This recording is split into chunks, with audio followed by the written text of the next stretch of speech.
So I have two questions. Yes. My first question is, I'm happy and peaceful and content 90% of the time. Yes, we can hear the but in there. Right. So, but ambitious. I'm saying I think it's possible to be that 100% of the time. Not necessarily if you are going through a transformation where it's important for you to feel sadness, feel anger, feel fear in order to deal with the belief systems that are connected to those feelings and then integrate them within yourself. But during the actual process, it may be important for you to feel those things in order to get a handle on why you had the feelings to begin with. You understand? Then, so yes, ultimately you could say, yes, you could decide simply to be happy. But if you have chosen to explore certain themes where it's important for you to feel other things in order for you to get a handle on what belief systems generate those feelings, then it may be important to feel those things temporarily until you understand what that mechanism is all about and why it was there to begin with, so that you can work with that energy and it can expand your knowledge of how those things function. You understand?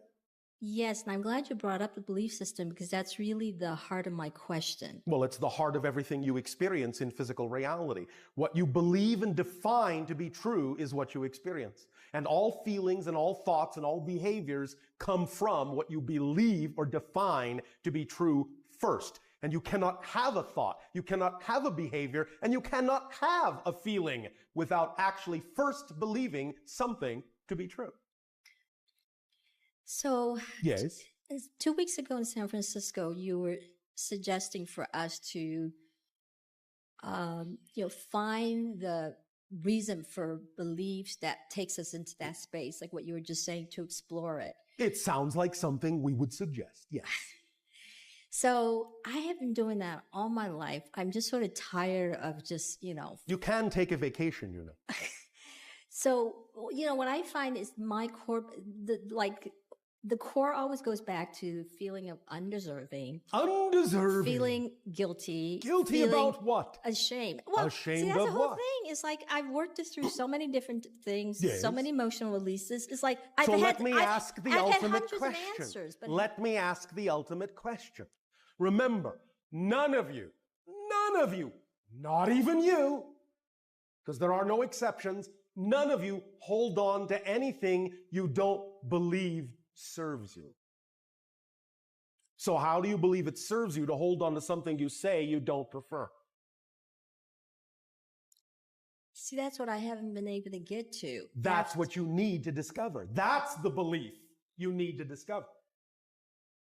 And it usually comes with the idea of a fear attached to the thing you say you prefer that is greater than holding on to something you say you don't prefer, but you are comfortable with. If you were to change, if you were to truly let that go, what's the worst thing you fear might happen? So I've asked this thousands of times and come up with thousands of answers. But obviously not the one that satisfies you. But that's why we ask the greater question. How is it serving you to hold on to something that you say you don't prefer? What do you get out of it? Well, the immediate thing is that, I get to stay small. And then the ridiculous thing is, why would I want to stay small? I don't want to remain small. Are you sure? Well, why would I want to remain small? So what's the belief behind define that? Small.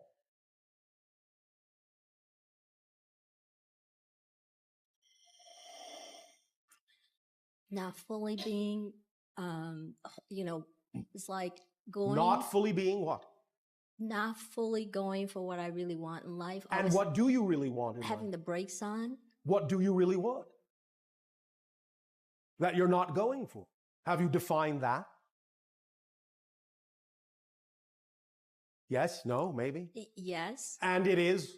Are you willing to share what that may be? Or at least one version of it, maybe? Okay, let's just go for one version. Yes. Let's just say in business. Business. This is exciting to you, yes?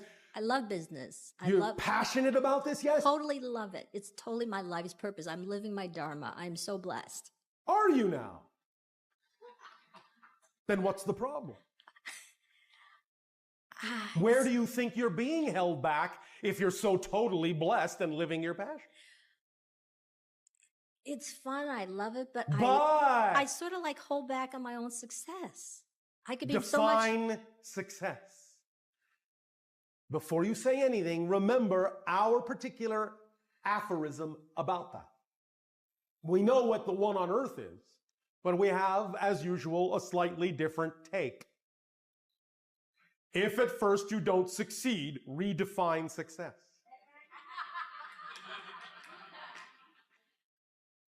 Please remember this. Whatever it is, no matter whether or not you are going to do something in a grander way, a more amplified way, a more magnified way, regardless of whether you're going to change and grow, because you will, but regardless of any of that, whatever you're doing, all of you, whatever you're doing at any given moment, you are at that moment a total success at it, whatever it is. At that moment, at that level, you are a total success at it at that level. You're already a success at that level. Again, it doesn't mean you won't do something different. You won't do something more expansive and be a success at that. But the first step is to understand that the only way to expand success is to know you're already a success at whatever you're doing in the way you're doing it right now. Does that make sense? Yes, no, maybe. I guess the fact that I'm hesitating according to you, that means no, that I don't totally understand. Thank you for your honesty. Whatever you are right now is a perfect version of what you are right now, yes? Yes. Whatever it is, it's a perfect version of that concept in totality. You are unique. No one else is like you, correct? Yes. That's correct. All right. So whatever you are, whatever unique thing you are in all levels is a perfect version of that thing, yes? If someone were to go about creating or wanting to create you as you are right now, by having created you as you are right now, they would have totally succeeded, wouldn't they? Yes. Do you get that? I'm getting there. All right. I'm getting there. All right. If I were to create, if I wanted to create you exactly as you are right now, and I wound up creating you, then I would have succeeded, wouldn't I? Yes. So what I'm getting is that it's like I'm perfect as I am right now. Yes. And thus a total success as the version you are right now. You may not, in a sense, be the same later, but you have no business comparing yourself to what you will eventually be. That's where you get into trouble. Expound on that. You find the self you are now lacking by comparison to what you prefer to ultimately be. You are erasing your own stepping stones. You are not validating yourself as the stepping stone to becoming the next version of you. I'm not good enough. I want to be here, but I'm not good enough. I want to be here, but I'm not good enough. I want to be here, but I'm not good enough. So if you're not good enough, how can you get there? Because only by being good enough as you are will you be the stepping stone that actually leads you to there. By invalidating yourself, you remove the stepping stone, have nowhere to step to get there. Stop comparing yourself to where you think you're supposed to be and start validating yourself where you are and not worrying about where you're going, because there is nowhere to go but here. Remember, every change simply becomes another version of now.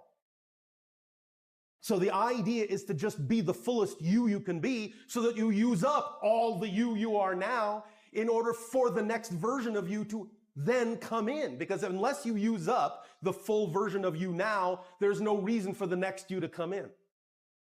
There's no reason for the change because you're not fully being who you are now, not fully validating, not fully loving what you are now in totality as perfect and successful. Stop comparing yourself to where you think you ought to be. Make sense? Yes, I'm very excited because I'm getting what you're pointing out for me. Yes. It's like just give myself space. And give yourself a break. For where I am now. Yes. And that everything that I've done is just perfect and fabulous. Because it is. Because it is. It really is. I do get that, right? And has no business being compared in terms of a value judgment to anything else you will create. Of course, we understand you have to take a measurement to know that you have changed and compare the idea of where you were to where you're going and all that. We understand that. But that's a neutral state. That's just a neutral observation. What you're doing is placing value judgments on it, and that's where you hold yourself back. So it's like my stuff about, okay, I'm not deserving. That's like, okay, just, that's perfect. The fact that I sometimes think, oh, I'm not deserve, or I still have those remnants or whatever that I don't deserve, or is a perfect experience of feeling undeserved. It's like I am great at feeling undeserved at that moment, and I am great at feeling guilty at that moment. And the paradox is as soon as you simply honestly own the feeling, it's gone.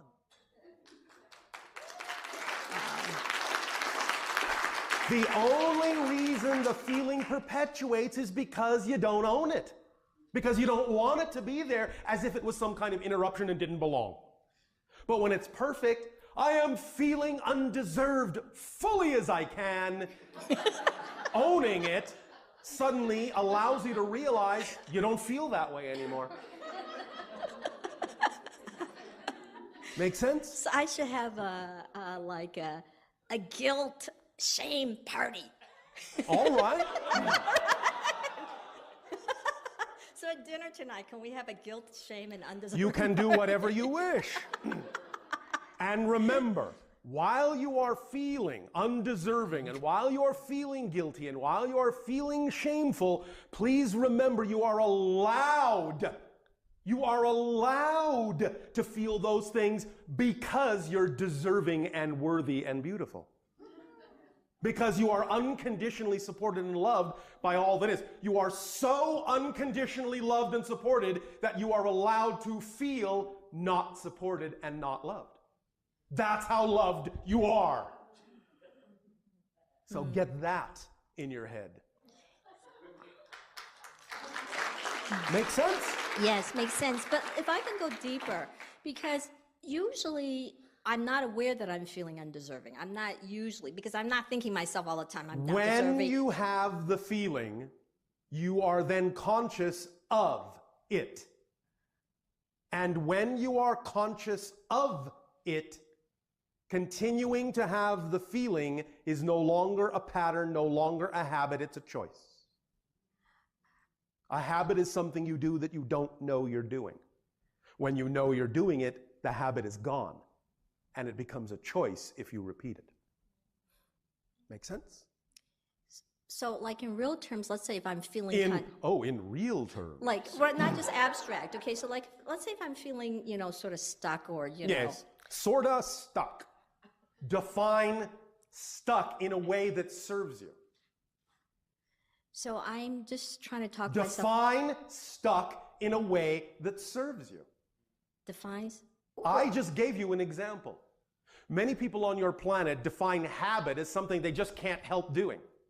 I have told you a habit from our definition is something that you do that you don't know you're doing. And if you know you're doing it, you don't have the habit anymore. The recognition you have the habit is not the beginning of the process of getting rid of it. The recognition of having a habit is the end of the process. So, as I have now redefined habit, redefine the idea of feeling stuck. For example, feeling stuck is just my reality pointing me in an unexpected direction. I'll follow it instead of banging my head against a brick wall. And if I just follow the unexpected direction, if I just become curious about what that unexpected direction is that I have now defined stuck to mean to me, I will no longer feel stuck. I'll feel curious and excited to find out what that unexpected direction is. To use the idea of what you typically on your planet call writer's block. If you have writer's block, write about having writer's block, and you will no longer have writer's block. Redefine the experience. Use the experience in a positive way. Stuck, stuck, stuck, stuck, stuck. stuck in the muck. Redefine the idea of what stuck in the muck might mean.